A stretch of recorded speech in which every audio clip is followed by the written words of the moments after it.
আসসালামু আলাইকুম প্রিয় ফুটবল ফ্যান্স। ফুটবল দেশের আরও একটি ভিডিওতে আপনাকে স্বাগতম।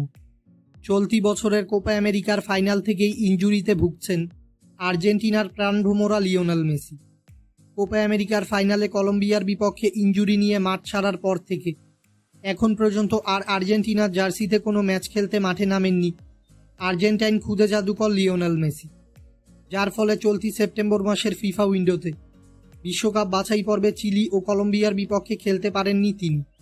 মেসিকে ছাড়া অবশ্য প্রথম ম্যাচে নিজেদের ঘরের মাঠে চিলিকে ৩-০ গোলের ব্যবধানে পরাজিত করেছিল আর্জেন্টিনা। তবে সেপ্টেম্বর মাসে নিজেদের দ্বিতীয় ম্যাচে কলম্বিয়ার কাছে ২-১ গোলের ব্যবধানে পরাজিত হয়েছিল আলবিসেলেস্তেরা। কলম্বিয়ার সঙ্গে ম্যাচ হারলেও কনমেবল অঞ্চলের বিশ্বকাপ বাছাইয়ের পয়েন্টস টেবিলে ৮ ম্যাচে ৬ জয় ও ২ পরাজয়, মোট ১৮ পয়েন্টস নিয়ে পয়েন্টস টেবিলে শীর্ষ স্থানেই রয়েছে বর্তমান বিশ্ব চ্যাম্পিয়নরা।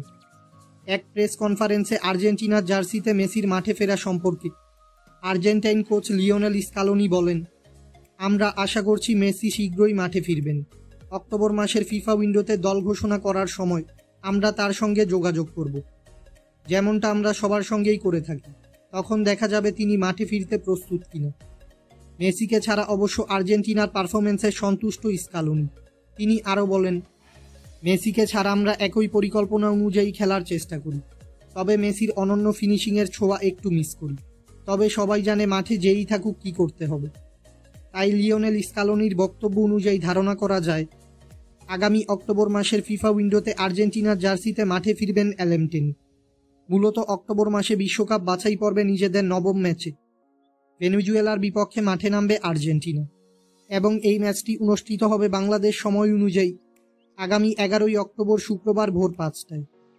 ফুটবলের সকল নিউজ এবং আপডেটস পেতে আমাদের চ্যানেলটি সাবস্ক্রাইব করবেন এবং আমাদের সাথেই থাকবেন। ধন্যবাদ।